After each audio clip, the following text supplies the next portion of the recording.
Hey everyone, Josh coming to you again with another little video today. Wanted to again share some tools and some techniques to get through these wild times that we find ourselves in. And before I get into this stuff, it is very important for everyone to understand that we are seeing things that we've never seen before. So we are going to feel and experience things that we've never seen before. None of us have been isolated or quarantined. None of us have been ever through anything like this. So first, make space for that, right? Know that we're going to go through things that we're unfamiliar with. Okay. I want to come to you again with a couple of runes today, and I did a video a little while ago on Nathis and Hagalas, two very powerful runes. Today, I'm coming to you with a couple of more powerful runes, and I think that they can help you get through some of this stuff, and I'll share how. So, people watching this either have a rudimentary understanding of runes, maybe have heard of them, maybe have never heard of them, or maybe are really familiar with them.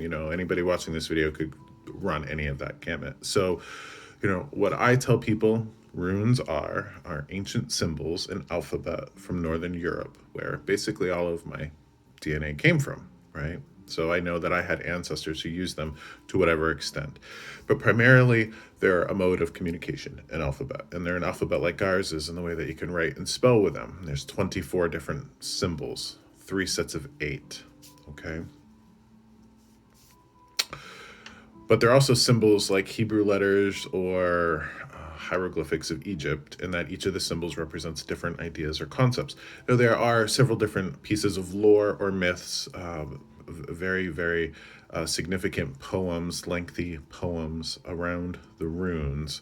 And when studying the runes, you always have to go to the myth, right? The lore, where they came from, and what they would have been used for, right? There were certain runes that were carved on shields, and certain runes that were carved on spears, and certain runes that were carved on brooches and had magical aspects to them.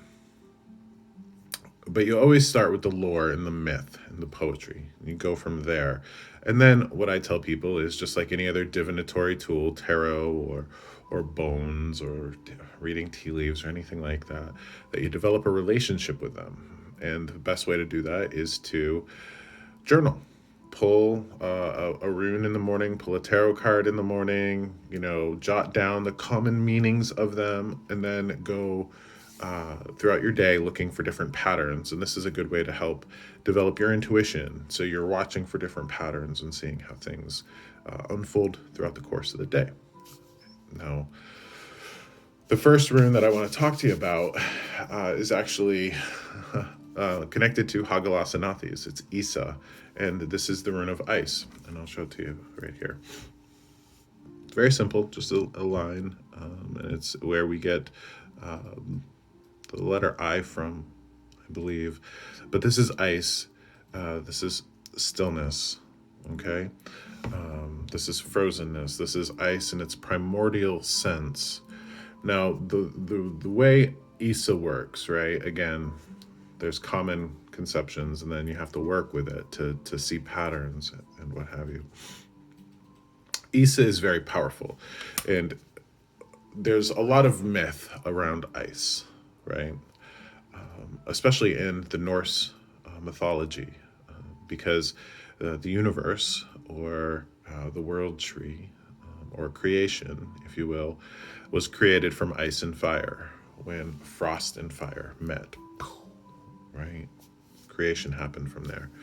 And it's interesting how I think what we're seeing now with this virus and things happening in our world, how we can see that the wheels of creation are indeed related to expansion and retraction. Expansion and retraction, how things are created and then things are destroyed, and then things are created and things are destroyed. So, I'm just a big believer in the internal cycle of things. Things will get created, things will fall. Things will get created, things will be destroyed. Ice is very much like that, right? And we look at the patterns in our world about how ice comes about. There are parts of the world, the Arctic and Antarctic, where ice is pretty much a constant. But there are parts of the world, like where I live in New England, where ice comes and it goes, and it comes and it goes.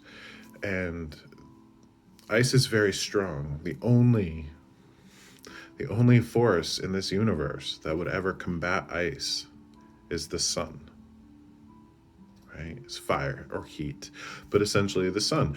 Because as the world turns and rotates on its axis, tilts on its axis, uh, the ice wouldn't go away if we didn't get closer to the sun. And it is the power of ice, because ice is very strong, but ice also does not move, generally speaking. Think about a glacier, think about an iceberg, right? How it just sits there and it sits there and it's still, but the more it sits, the stronger it gets. It finds strength in stillness, and I like that idea, especially now where a lot of us are cooped up, right? A lot of us are going through self-isolation and quarantines and things like that we've never been through before. This is an opportunity to find strength in that stillness, right? This is also speaking to the I of the individual. We are a community, and we have families and tribes and communities that we are a part of course. There's an incredible web of relation that we're in. But we must remember that a community is made up of individuals, and a strong community is made up of strong individuals. That's not to say there's no place for weakness, of course. Uh, but we must cultivate strength. And I like the idea of ice being strong, right? Not much you can do in an ice storm. Not much you can do when ice is part of your life. Ice also forces things to the surface. Where I am, where we have winter, fall, winter, spring, and the ground freezes, right? We actually are dealing quite significantly where we're at with frost heaves and potholes, right? But these frost heaves this year are really major. And that's because frost goes into the ground and it will heave things to the surface. So there's a lot to be said for the act of ice bringing things to the surface. If you've ever gardened in a place where there's frost, you'll have a perfectly wonderful garden, rock free, and then you go out there in the springtime and you start to maintain it, and there's all sorts of rocks because they've been brought to the surface. And rocks of enormous sizes can be brought to the surface through ice. So that's one of the primordial pieces, right? Isa. Another great way to use Isa in your life is you can chant these runes. So each rune has a sound, right? So Isa. Isa is very important to me because when I'm feeling a little fiery, right? When I'm feeling a little emotional or a little verklempt, if you will, you can actually chant Isa to bring that power of ice into you. And it's just as simple as, closing your eyes, finding a moment of stillness, and just Isa, Isa. And you can imagine there's a core down from the top of your head all the way down to your root or your crotch area. And the more fiery you are, the more this wiggles, right? But if you say Isa to still that like fieriness within you, you're bringing that to a place of stillness. So use Isa and chanting it to find that stillness. Okay? Lean into the power of ice and the strength of ice. Try to be as strong as ice, because it is one of the primordial building blocks of the universe. The other rune I want to come to you today with is Sowilo. So this is kind of on the other side. Now, Sowilo is a wonderful rune. It's the rune of the sun, and I'll show it to you. And there's a couple of different versions. Basically, it looks like an S, right? So the runes are split up into 3 groups of 8, right? And Hagalas, Nathis, and Isa make up the first 3 of the second 8. and then there's a few after that. But the Sowilo rune, the sun rune, is at the end of that second row of 8. So you go through the Hail of Hagelas, you go through the Constriction of Nathis, you go through Isa, the Ice of Isa.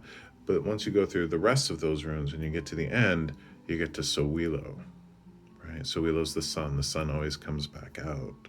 And the sun in our universe is the greatest force there is. I mean, think of all the cultures that would have worshipped the sun as being the preeminent force of the universe. And it is, because the second strongest force in our universe is ice, and what combats ice is the sun.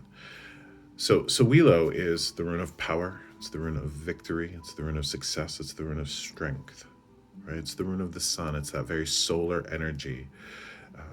And you can bring that solar energy into you. You can bring strength and power and victory, especially in these times when it doesn't feel like we have much of that, into us by the rune of Sowilo, right? And there's different versions of the name Soul or Sowilo, different versions. I like Sowilo. And you can use that rune and chant it, just like Isa, right? I wouldn't recommend chanting Isa and Sowilo together, because you just don't want to do that. It's taking two opposing forces and bringing them into yourself at the same time. It's not really recommended.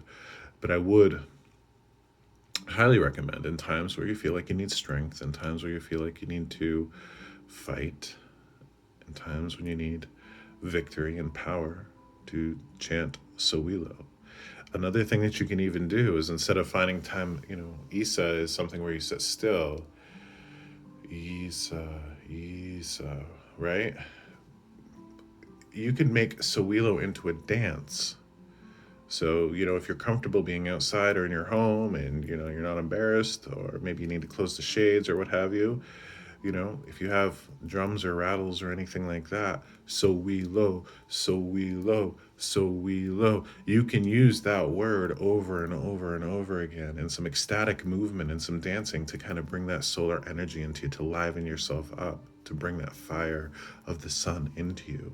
Even better, to get out underneath the sun and sing it. Today just happens to be a beautiful day. It'd be a great day to get out there, do some drumming or rattling, do some dancing, some singing, and use that Sowilo, Sowilo, Sowilo. You can use that energy to liven yourself up and kind of awaken yourself on a cellular level. So there's a couple of different ways that you can use these runes, of course, inscribing them on items, tattooing them on yourself, different ways. But even if you just chant them and bring that energy into you, that's going to help you, right? These are unprecedented times. We are in uncharted waters. Who knows what we're going to come against? I really like the runes because they are old, right? They are old.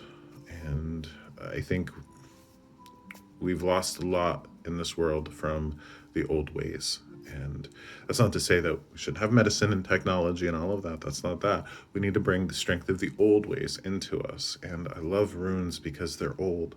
They're a couple of thousand years old, but nobody really knows. They could be far older than that. And I have an inclination that they are far older than that. They come from people who understood all of the things that we're learning now, right? Or we're relearning now. Community, resources, slowing down, taking care of one another, right? Think about these ancient tribal cultures of Northern Europe, where, sure, they would have had conflict with other tribes and what have you, just like any culture in the world, right? But in times when there were peace, in times when there wasn't much of conflict, what would they do? They would band together in groups, communities. They would sing and dance, have stories, know one another, love one another, feed one another, right? Those are the things that we're relearning, and that's why I'm such a big fan of the old ways and going back to those types of energies. So it's a modern world, but it doesn't mean we can't learn and use those old ways to help us get through it, right? So there you go. Isa, Sowilo, I hope they help you. Um, Look out for the book that's coming. Hopefully, it's coming. Amazon's doing some weird things and what have you. But if you have any questions about the runes, I'm happy to answer them. But explore them and use them. All you need is a writing utensil and a piece of paper to bring them into your life. And I've got them all over my website. So thanks again for today. Hope this helps. And talk to you soon. Take care of yourselves.